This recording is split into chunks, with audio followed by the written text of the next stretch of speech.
Good morning, Facebook. It is Missy Ballison with Missy Ballison Fitness. I am getting ready for an early morning here at the studio with my clients. So I wanted to jump on and talk to you about nighttime cravings because this is something that a lot of my clients deal with.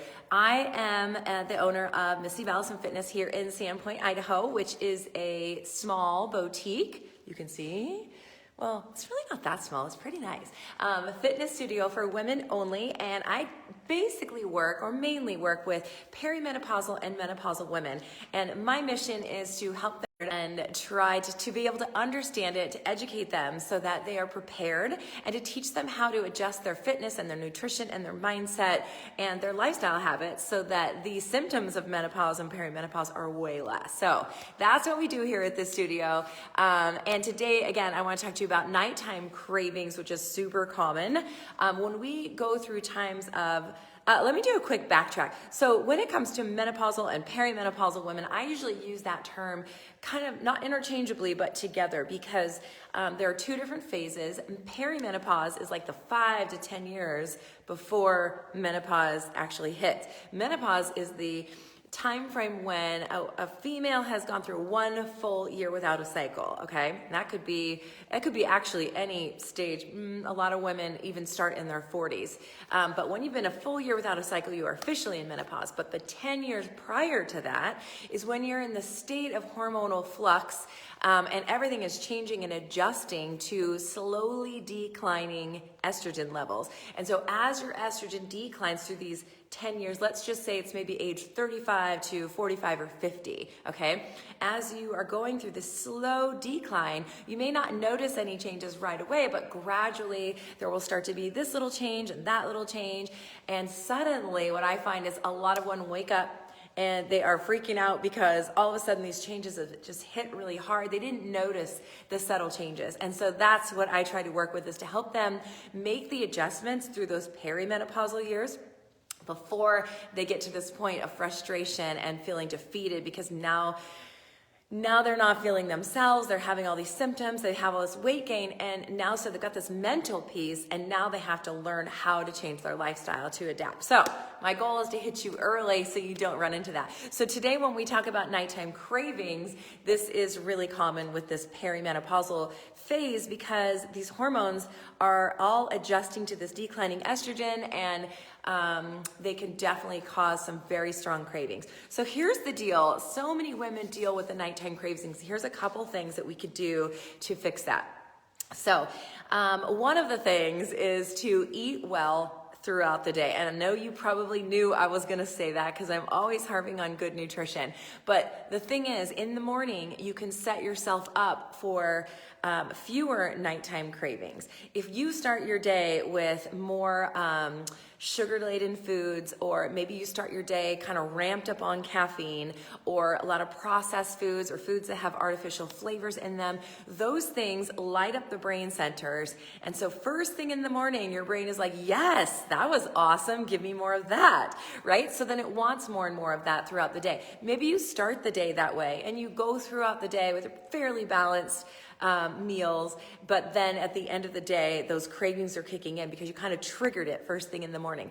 So you know how your mom always said, eat a good breakfast is the most important meal of the day? Then that is kind of where we circle back to, because if you can start your day with the best nutrition possible, and by this, I mean really well-balanced meals. So right now, industry standards are saying anywhere from 10 to 35% of your calories should come from protein throughout the day. And you can break that down into each meal, right? I start most of my clients on a 30% protein, okay? So that's looking like about 20 to 25 grams of protein per meal. So if you can start your day with a solid dose of protein, you are gonna feel satiated a lot longer. Your cravings are gonna be a lot less. And so that if you can start the day rolling without this like surge of these artificial flavors and colors and sugars and all of these things, and not get that roller coaster started, then you're gonna be on a much more level ground, and you're going to be able to tolerate, or I should say, you probably won't even have cravings later in the day as opposed to tolerating them, because you started yourself with a good dose of protein. The other thing that can help this out is solid fat consumption, and I know that sounds kind of contradictory when I deal with fat loss clients, but we're talking good healthy fats, avocado products, coconut products, straight up butter, olive oil. Those are your basic fats. And you can get also, your fish fats from fish oil and things like that.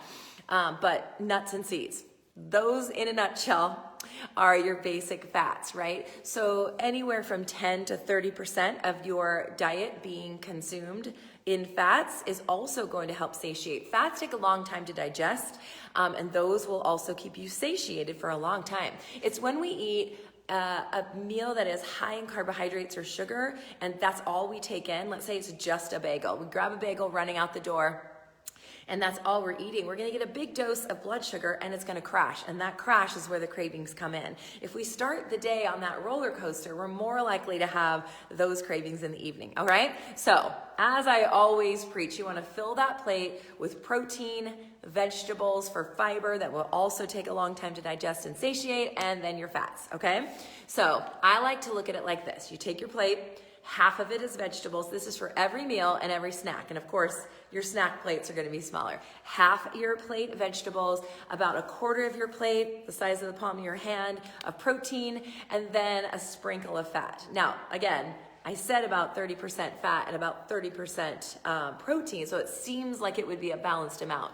But really, when it comes to the calorie content of fat, fat is gonna look like a lot less on your plate when we're talking about percentages, okay? So it's a sprinkle of fat, and then have a side of carbohydrates. But when you eat those carbohydrates with the protein, with the fat, and with the fiber, those carbohydrates are not gonna shoot your blood sugar up nearly as high as if you had just grabbed a bagel or just a solid piece of fruit, a banana, something like that, okay? So, get your balanced meals taken care of. The other thing is hydration. Again, I know we fitness people are always speaking about hydration, but the studies have shown lately that over 43% of adults only get about 4 cups of water a day. So that's 32 ounces of water a day. You need about at least a minimum of half your body weight in ounces a day. So unless you weigh 64 pounds, you are not drinking enough water.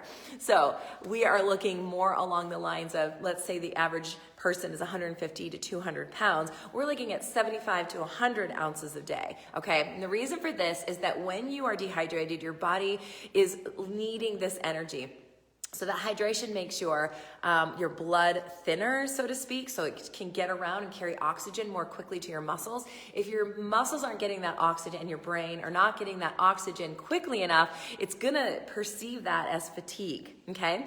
And when you're fatigued, your body is gonna drive you to eat more food that's gonna hype you up. Sugar, caffeine, and carbohydrates, okay? So stay hydrated, and that is definitely gonna take care of your cravings. So again, just eating well throughout the day, staying hydrated throughout the day is really gonna help your evening cravings, all right? I would recommend, if this is something that you are like, you need to get a handle on your food, start packing your food for the day. Even if you work at home, just start packing a bag, put it in your fridge. Sometimes I live 30 feet from here, and I often will pack myself a lunch. I could run in the house and grab something to eat between clients, but I pack myself a little lunch because it's all contained. I've already chosen and made a conscious decision about what I'm gonna eat that day so that I don't just have these little quick grabs and things like that. I know that it's balanced and I know that it's prepared for me. Humans are creatures of comfort and convenience. So if you make that food really convenient for yourself to eat, you are way more likely to eat it. So one of the things the other thing that plays into our nighttime cravings is that when we have this internal body clock that's kind of driven to survival, right? So if you haven't eaten all day, for example, I know a lot of women tell me that they don't get to eat until like 2 in the afternoon. They just get busy, they don't really even notice, and then all of a sudden they're just like, and they want to eat all the things. Well, at that point, if you're staving off that, your food until late into the afternoon, and you don't have good meals planned for yourself, then most likely from 2 on, your eating window is going to be much later in the day, and you are going to probably eat in a compensatory way where you're just grabbing whatever you can get your hands on, unless you've packed yourself a little lunch, right? Because the body is designed to survive. At this point, it's gone a long time without food. It's kind of freaking out. Your blood sugars are dropping, and it wants anything it can to get those blood sugars up so that it can go fight a lion or whatever. Okay, so eating well throughout the day. Try not to push off through the day and, eating too little throughout the day so that you're eating too much later in the day. Staying hydrated. And another one is staying well rested. We're going to crave a lot less when we're well rested. Here's another little tidbit. When you eat late at night, you're kind of interfering with your sleep cycle. So you're less likely to get good sleep at night. If you're eating past, let's say, I try to not eat past 7, kind of depends on what time you go to bed, but going to bed on a full stomach, your body is needing to digest. It's not in wind down mode, ready to go to sleep. So keep that in mind, because then that cycles over to being fatigued the next day, which then cycles to eating more food, and yada yada, the cycle continues. So figure out which is your glitch.